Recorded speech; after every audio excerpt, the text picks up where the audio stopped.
Hello नमस्ते तपाईहरुलाई मेरो च्यानल एससीईआई ज्ञानमा स्वागत छ। आज चाहिँ तपाईहरुलाई मैले विन्डोज एक्सपी लोड गर्न बुटेबल पेन ड्राइभले सिकाइरहेको हामीले छु। बुटेबल पेन ड्राइभलाई इन्सर्ट गरिसकेको छु। स्टार्ट गरौँ।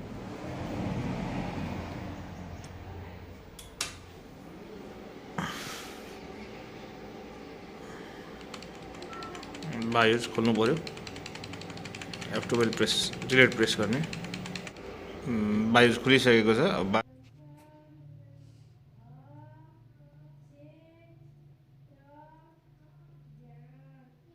एडभान्स बायो फ्युचरमा गएर हार्ड डिस्क ड्राइभमा गएर फर्स्ट बुट चाहिँ यूएसबी बनाउने ब्याक गरौँ।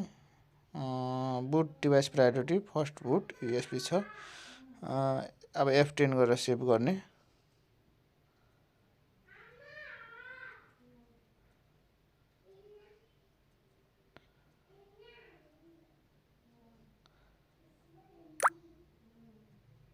अब प्रेस एनी की भन्छ, कुनै किबोर्डको कुनै बटन एउटा प्रेस गरौँ।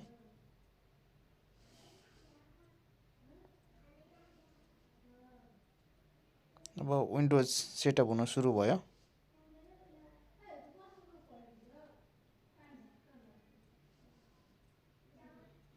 यहाँ कन्टिन्यूमा इन्टर प्रेस गर्ने। F8 प्रेस गरेर आई एग्री गर्ने। ESC ब्याक गर्ने। त्यसपछि अब यो दुईटा पार्टिसन देखाइरहेको छ, यसलाई डिलिट गर्नु पर्यो। डी प्रेस गर्ने। अब एल प्रेस गरिदिउँ डिलिट हुन्छ। अर्कोलाई पनि डी प्रेस गर्ने, इन्टर गरिदिउँ, एल प्रेस गर्ने, डिलिट भयो। अब यसलाई क्रिएट गर्नु पर्यो, फेरि सी गरौँ। त्यसपछि अब यहाँ चाहिँ तपाईँले कति एमबीको बनाउन चाहनुहुन्छ। ल म चाहिँ यहाँ 70,000 हालेँ है। अब यति बाँकी रहेको छ, यसलाई चाहिँ डी ड्राइभ बनाइदिउँ, इन्टर गरिदिउँ। अब सीमा चाहिँ हामी विन्डोज लोड गर्नेछौँ। फर्मेट क्विकमा चाहिँ राख्ने माथि लगेर इन्टर गरौँ। अब सेटअप इज फर्मेटिङ भइरहेछ। सेटअप भइरहेछ। त्यति बेलासम्म मेरो यस भिडियोलाई लाइक गरिदिनु होला, च्यानललाई सब्स्क्राइब गरिदिनु होला।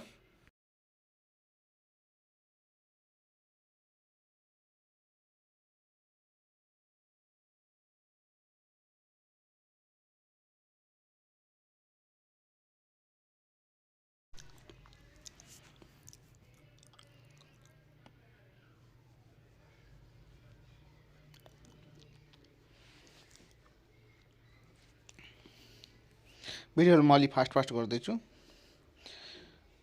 अब यहाँ नेक्स्ट गर्ने।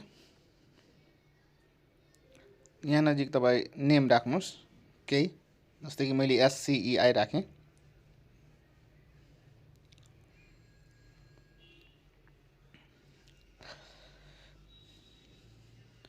तल पनि केही अर्गनाइजेसन भनिरहेछ, के राख्नुहोस्। मैले स्टार कम्प्युटर राखेँ।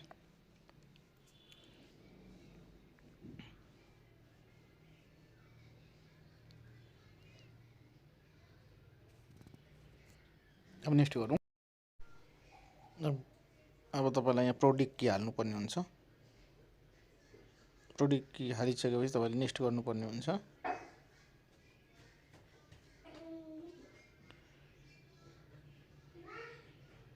नेक्स्ट गरौँ फेरि।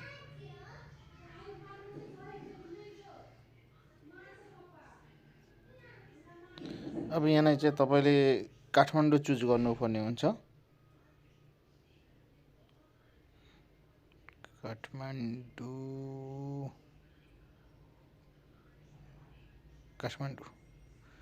है, तल माथि नै गए जस्तो छ।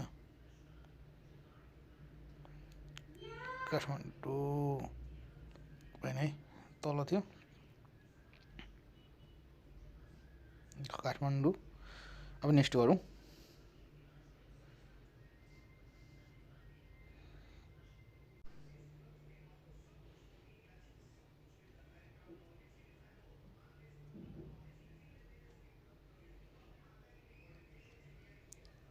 भिडियोलाई मैले फास्ट गरेँ है। अब यो आफै इन्स्टलेसन भएर तपाईँको गाडी यस्तो खालको डिस्प्ले सेटिङ भन्ने आउँछ। तपाईँले यहाँ ओके गरिदिनु होला। अब यहाँ नै चाहिँ यसले यहाँ 29-30 सेकेन्डमा चाहिँ तपाईँको अटोमेटिक सेटअप भएर पुरा हुन्छ है। मैले भिडियोलाई अपोज गरेँ।